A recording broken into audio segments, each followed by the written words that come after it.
बड़ी जानकारी आपको बता रहे, सरकार ने पेरेंट्स की मर्जी पर फैसला छोड़ा। बड़ी जानकारी आपको बता दें।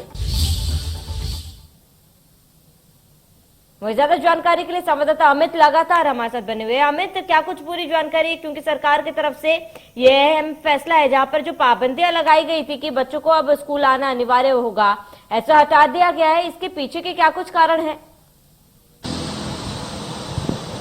बिल्कुल सामने जिस तरीके से छत्तीसगढ़ स्कूल शिक्षा विभाग द्वारा एक आदेश जारी किया गया है, जिसमें यह कहा गया है कि 15 अप्रैल के बाद अगर बच्चे स्कूल नहीं आना चाहें तो वह नहीं आ सकते हैं। पहली से 8वीं तक के बच्चों के लिए व्यवस्था रखी गई है, क्योंकि जिस तरीके से यहाँ पर गर्मी बढ़ रही है और लगातार तापमान में जो दर्ज हो रहा है, तापमान का ग्राफ बढ़ता जा रहा है, तो ऐसे में बढ़ती गर्मी को देखते हुए निर्णय लिया गया है। क्योंकि यहाँ पर मैं बताना चाहूंगा कि नई शिक्षा नीति, जो केंद्र सरकार की नई शिक्षा नीति है, उसके तहत अब काफी रद्दोबदल किए जा रहे हैं शिक्षा विभाग द्वारा। तो यहाँ पर जिस तरीके से जो अब तक 30 मार्च तक का शैक्षणिक सत्र होता था, उसे 1 माह बढ़ाकर 30 अप्रैल कर दिया गया। वही नया शैक्षणिक सत्र 1 मई से आरंभ होगा। तो ऐसे में यहाँ 30 अप्रैल तक क्लासेस चलनी थी, लेकिन पहली से 8वीं तक के बच्चों को इससे छूट दी गई है, ताकि बच्चे अगर नहीं आना चाहें तो वह नहीं भी आ सकते हैं। वहीं दूसरी तरफ जो परीक्षाएं चल रही है 10वीं 12वीं की, के बच्चों को आना अनिवार्य होगा। लेकिन बात करेंगे यहाँ पर जो 1 मई से नया शिक्षण सत्र चालू होगा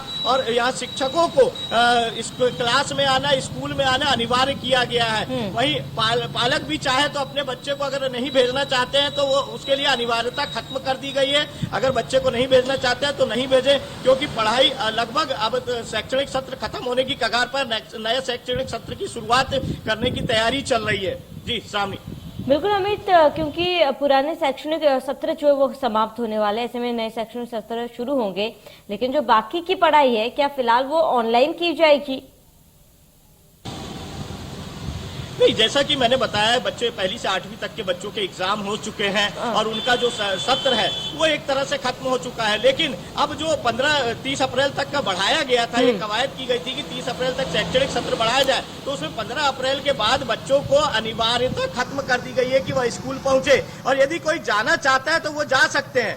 लेकिन यहाँ पर जो टीचर है, जो स्टाफ है, उनको अनिवार्य किया गया है कि वो लगातार यहाँ पर आते रहेंगे। यहाँ पर मैं और बताना चाहूंगा कि जो ग्रीष्मकालीन अवकाश है पहले 45 दिनों का होता था, लेकिन अब उसे 30 दिनों का कर दिया गया। तो 1 मई से लेकर यहाँ पर 30 मई तक ग्रीष्मकालीन अवकाश भी होंगे। तो ऐसे में शिक्षा विभाग नई शिक्षा नीति के तहत कई निर्णय पृथक रूप से लेता नजर आ रहा है। जी सामी।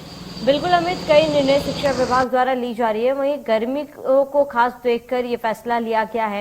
हालांकि कुछ अभिभावकों पर यह फैसला छोड़ा गया है कि उनकी मर्जी से बच्चे स्कूल आ सकते हैं या फिर वो ना चाहे तो अपने बच्चों को स्कूल ना भेज सकते हैं। तो ऐसे में अभिभावकों का इस पर क्या सोचना है, क्या फैसला है?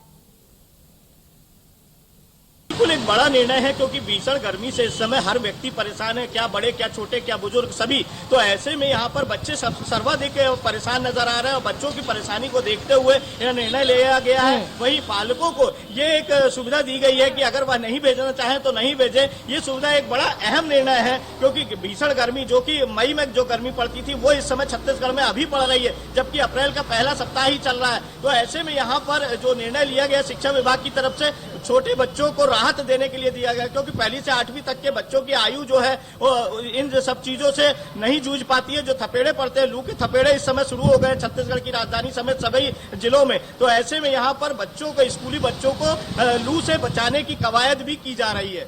मध्य प्रदेश, छत्तीसगढ़ की हर खबर सीधे आपके मोबाइल फोन पर। अभी सब्सक्राइब करें हमारा चैनल और पाएं पल पल की खबर।